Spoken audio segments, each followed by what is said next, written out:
Hello viewer, today we will talk about the Anza surface-to-air missile system of Pakistan. First of all, I am showing you this video about the Malaysian Armed Forces. It was its only export customer to date is Malaysia, and it actually bought the missiles 100 Mk1 of these missiles in 2002 and 500 additional missiles were later delivered as part of uh, 446 million of their currency deal that time, and it was used to arm the 10th paratrooper brigade of Malaysian army, and this is the firing demo of that. Now, first we start why we need these shoulder fire missiles. Uh, when the Air Force was massively used in World War II, at that time, uh, only anti-aircraft guns were there initially. The aircraft were also slow moving, so the manual air anti-aircraft guns were enough for that time. As the speed of aircraft improved, so the idea of uh, initially the aircraft also had guns only. Missiles were developed for aircrafts in about 1950s, and initially they were very inaccurate also. And until the 1960s, the aircraft were using guns against each other, at least in the developing world also. So, with the passage of time, the aircraft also became faster. Jet aircraft were largely available in 1960s and 70s. At that time, uh, America, USA developed the system, shoulder fire system that was called Red Eye, and Stinger was introduced in 1980 as an improvement of Red Eye system. Red Eye was the nickname of that system. Why the need for shoulder fire system was there? Because in 70s, uh, initially 60s and 70s, there were in Cold War, there was a race between USSR and America to build faster planes. But eventually, the surface to air missile systems, long range, were having so much range that there was no area that even a faster uh, aircraft cannot overfly a system. So NATO strategy has also became about low flying, entering the enemy territory by low flying on that area because high flying was not practical because the high level radars were almost covering all the airspace. In low level, uh, because of the horizon of Earth, the radar coverage is not so much because many radars are needed for that. The high level radars have a kind of bland area under them where that can be plugged with low level air defense systems. So the whole, you can say, the theory of defense in NATO became low level systems, and USSR also developed lots of low level air defense system because of that threat. That higher area was totally covered with radar and missiles. Low level was a gap that could be exploited. because no country, even the superpowers, has the resources, have the had the resources to cover all the gaps in low level coverage because so many radars are needed because of the horizon of Earth. A low level radar can at most see about 45 or in rare case maybe 90 kilometers. After that, you have to use another radar to cover that low level coverage. So, because of that, these shoulder fire missiles, because of their mobility and also because they covered that low level gap in the air defense system, they become important. In Pakistan, the air defense was part of artillery in early 80s. In late 80s, it was the air defense was separated from the artillery and got more focus because of that. Uh, so, in the late 80s, uh, the effort to develop on surface to air shoulder fire missiles uh, was there. Before that, Pakistan had bought 100 Stinger systems during early 80s, and it was 100 systems and 350 missiles. So,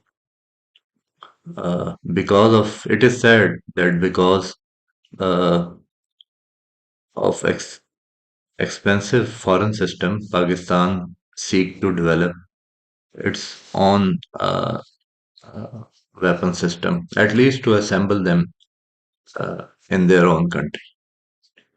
So, what happened was that this Anza Mk1 entered service in January 1990 and Anza Mk2 in September 1994. Anza Mk2 was an uh, quite an improvement over Mk1. So uh,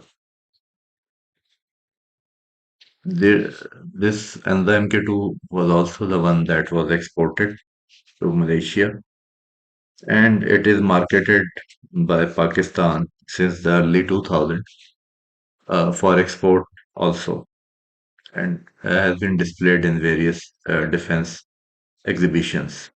Currently, there is an Anza Mk3 in production. Mk2 also has a training simulator with it that is particularly helpful to train your own units and also for selling an item because training is important part of your sales pitch that everything that you are selling should have a training system also that makes that is usually you can say very important in selling an item. In operational history, practically Anza 2 is claimed to have shot down in a conflict that was called Kargil conflict on 27th May 1999 and Indian MiG-21 and an Mi-27 and helicopter was downed using Anza Mk2. There was MiG-27 also down and that is I cannot confirm uh, because it did got down, but is it claimed or not? It's not sure. On various times, the Indian sources have claimed uh, to have found these shoulder fire SAM in the in the in the Jammu and Kashmir area, uh, where on line of control, both the forces are Indian and Pakistani forces are facing each other. They claim that even in 2002, their Air Force AN-32 was also fired upon on that line of control. In 2004, there was a report of Saudi Arabian minister and Pakistani defense minister in talks for joint production of Anza, but nothing happened thereafter. In 2000, November 2008 exercises and later in 2010 army exercises, this missile was actively fired in the exercises. Uh, Other than that, there are actually, I can say, rumors, and I have dug into them, and I know that uh, the sources are also not reliable about these rumors. The MK1 was uh, based on Chinese HN5B manpads, and actually HN5B was based on the Russian SA7 uh, manpads, and 1000 MK1 systems were produced between 1989 to 1998. Then MK2 was developed. It is based on Chinese QW1 main pads. It has dual band cross scan infrared homing seeker to counter decoy flares, and 2650 is on the MK2 were produced between 1994 and 2022. So that local production enabled to have these in these numbers. And the MK3 is believed to be based on QW2 man parts. It has increased range and improved sensors and new firing unit, all aspect attack capability. It means that whether aircraft is approaching you or leaving you, you can. The older missile only can fire on uh, living aircraft, not approaching aircraft. So this all aspect capability is important in the ground and in the air also. Improved ECCM capability. It means that ECM is jamming and ECCM is anti-jamming. It means that it has anti-jamming capability and it can also be mounted on vehicle. The official users are Pakistan and Malaysia, but as I said, that reports about use in Syria and Libya and even Ukraine are quite unreliable. I will go on into those detail also. But if we compare the systems, the in MK3, MK1 had 15 kg weight, MK2 had 16.5, and now MK3 has 18 kg weight. So with the improvement, the weight has also increased from 15 to 18 kg, and so does the missile weight from 9.8 to 11.32 kg. Its warhead weight has also improved. That is a good thing. It means that the engagement could be have more chances of success with larger warhead. And warhead was initially 0.37 kg and now it's 1.42 kg. Range has increased from, that is slant range, from 4,200 meter to now 6,000 meter, it's claimed. Altitude is about 3.5 kilometer, improved a little. Uh, then battery time has also increased. It means that when the firer is aiming its missile, then he has to fire between this 50 seconds. He has to on the battery when he thinks that that the aircraft is in range, and then if he have on the battery, then he in 50 seconds he has to decide to fire or not. So if we look at what are the reports that are behind the allegation, then one link was this, and this is Economic Times actually of India that is reporting this, and it actually doesn't mention anywhere Anza in it, but still some people on Wikipedia has referred to this news report and news link. That's very, I think, uh, it relates to the editors of Wikipedia that approve that kind of post. And this report about uh, this was the news report that was pointing to that previous news story, and its source was that story. So it was quite uh, sketchy kind of reporting there. So that's why I say these are the rumors. Whenever countries supply like this, they don't mark their origin on that those systems. And this report about Syria, you can see the name of the reporter who has write this report, and it clearly shows that he is either Indian national or of Indian origin. So how can you even in his this article he hasn't singled out Pakistan. He said it could be Iranian origin or Pakistani origin. Till the Wikipedia refers this news report as a evidence. And this one is in Libya. You can see that this launcher could be of any missile. There are dozens of missiles that appear like Anza. And when you send these kinds of missiles in Libya or Syria, you don't mark them.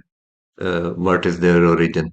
So these all reports are very sketchy, very doubtful, and most of them are propaganda.